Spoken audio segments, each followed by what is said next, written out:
Welcome back to Movie Recaps. Today I will show you a 2010 drama film, titled Lock Up. Spoilers ahead. Watch out and take care. In Spain, single father Luis is having trouble with Fran, his teenage son. Fran is rude, disobedient, violent, and just a general pain in the rear. He smokes and drinks a lot, plays hooky, insults his dad, blames him for his mother leaving them when he was a baby, and stays up late on the computer chatting with his friends while making enough noise to keep Luis awake when he needs to rest before going to work. Luis tries to communicate with his son, reminding him that he needs to be responsible if he wants to have a future, but Fran never pays attention to his father's worry and stress.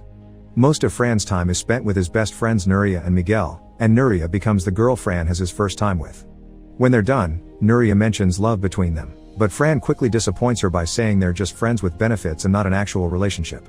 Meanwhile, Fran's stress keeps getting worse when he receives some worrisome calls at work. First, Fran's teacher asks him for a meeting so they can talk about Fran constantly missing classes. A few days later, he gets a call from the hospital because Fran and Miguel have gotten in a fight.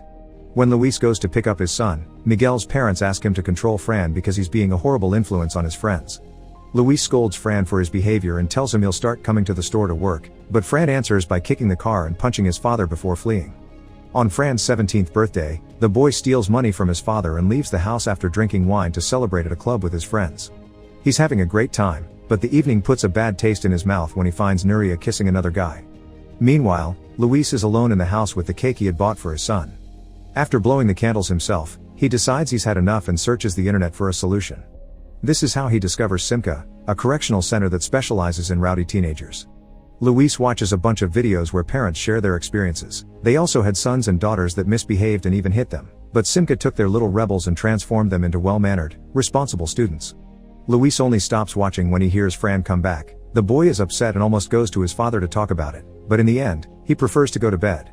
The next day, Fran goes to a Simca presentation to get a better idea of how they work.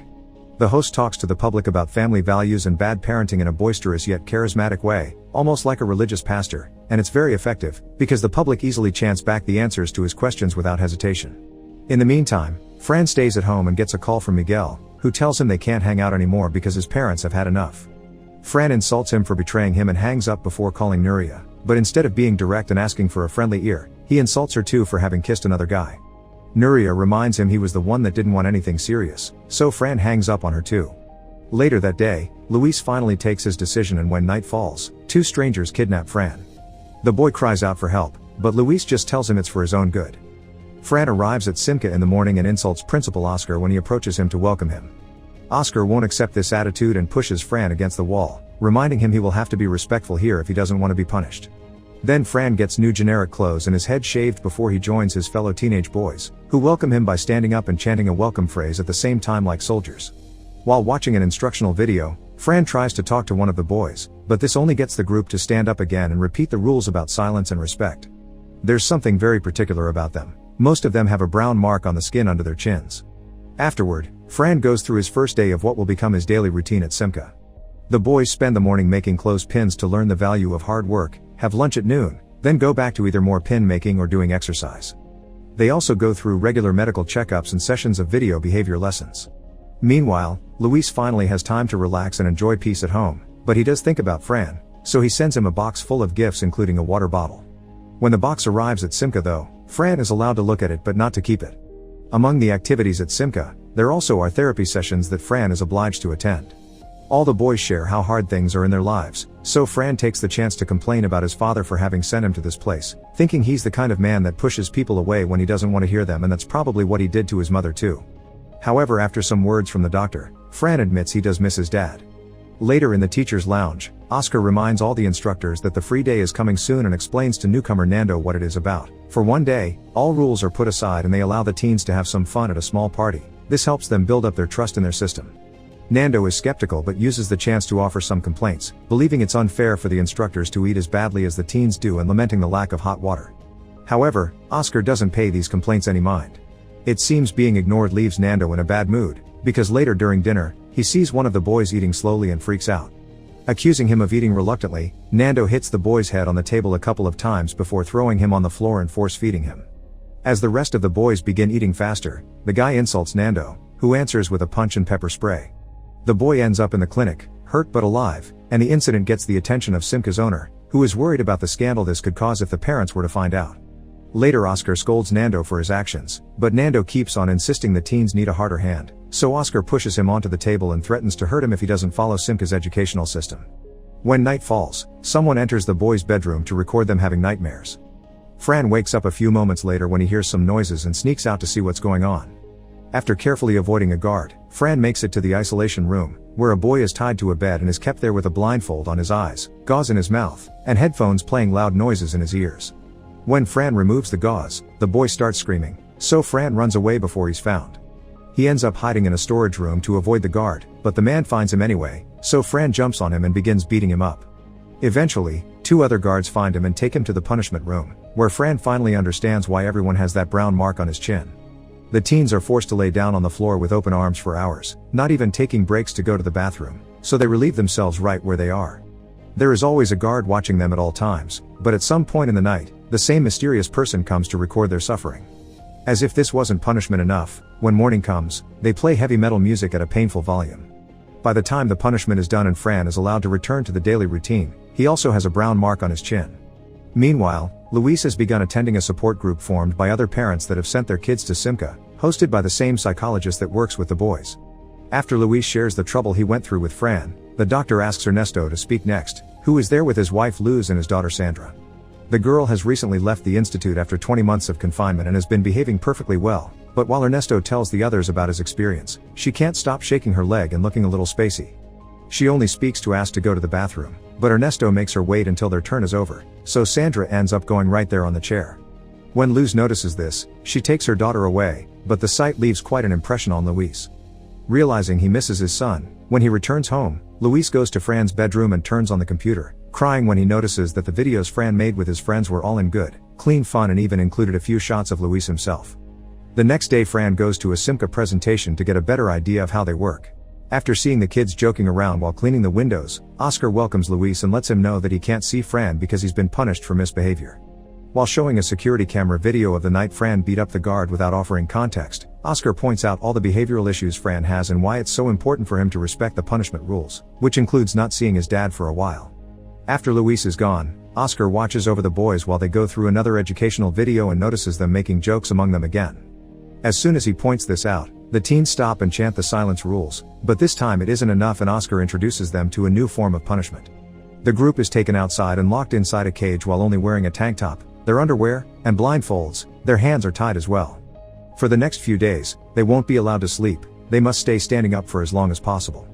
Anyone that falls will descend 1 level and be taken to the usual punishment room, and the last one left standing will ascend 1 level closer to freedom. Slowly but surely, one by one the boys begin to fail the challenge, and as soon as they touch the floor, they're taken away. Nights are hard because nothing protects them from the cold, and soon the cage gains a horrible smell because everyone is relieving themselves on the spot. Meals are equally torturous. One of the instructors brings a box that he leaves in the middle of the cage and the boys must rush to grab some food. One ration is missing though, and the guy that wasn't quick enough to grab anything is taken away as well. At the teacher's lounge, Nando becomes suspicious of the psychologist, and later catches her with a camera near the cage. She's the one that has been recording all the punishments in secret. She wants to post the files online to reveal to the world what's really happening at Simca, but Oscar calls her stupid because this kind of tough education is exactly what parents want. Eventually, all the guys fall inside the cage except for Fran, who is the last one standing and therefore the winner of this sick game. When he returns to the daily routine, he looks spacey as everyone else. Unaware of what's happening to his son, Luis continues to attend the support group meetings and becomes close friends with Luz. He's also in some trouble with the law because he sent Fran to the institute without his mother's consent. It sounds ridiculous since she left when Fran was a baby and never cared again, but he likes it or not, her name is still on the papers, and Luis needs to apply for full custody to make any decision alone. Fortunately, Luz is there to provide a good distraction. They hang out, have meals together and even end up kissing. Meanwhile, Sandra asks her father's permission to use the computer and finds out the videos of the punishment that the psychologist had sent. This triggers a panic attack that results in Sandra going to the balcony to end her suffering. The videos reaching the internet causes the company owner to visit the institute again to order Oscar to make the discipline even tighter. From then on, Oscar is much tougher on the boys. He pushes them against the wall even for small mistakes, sends them more often to the punishment room, makes them exercise until they throw up from exhaustion, and even obliges them to pick up their puke with their own hands. One day, Fran finally snaps and stays behind after lunch is over as a sign of rebellion. His punishment ends up being the worst one yet, the isolation room he discovered a few weeks ago. He's tied up the same way he had seen the boy that day and exposed to sensory overload, which causes him to see hallucinations behind the blindfold. By the time he's freed, Fran is just nothing but an empty shell of a person. Afterward, he's taken to the gym, where girls and boys have been brought together for their free day. They're allowed to dance the waltz because it keeps their bodies in a respectful position from the opposite gender, but when the boys see the state Fran arrives in, one of them stops dancing as another sign of rebellion. This drives Oscar crazy and makes him punch the guy before going around the gym to shake every teen and yell at them before they can even think about doing the same. That same day, the support group is also having a party. Luis attends, but the news about Sandra's death and Luz's guilt are still in his mind, so he decides to leave without even talking to anyone. Sometime later, Luis visits Luz, who is still grieving and blaming herself for what happened to her daughter. Luis comforts her and promises to go pick up Fran, which Luz finds relieving to hear. Once he arrives at Simca, Luis is terrified to see the state Fran is in and asks Nando what they did to him, but the only answer he gets is what you requested. Fran doesn't even say hello to his father and stays silent during the whole ride home, but he does call Nuria when he arrives so they can meet.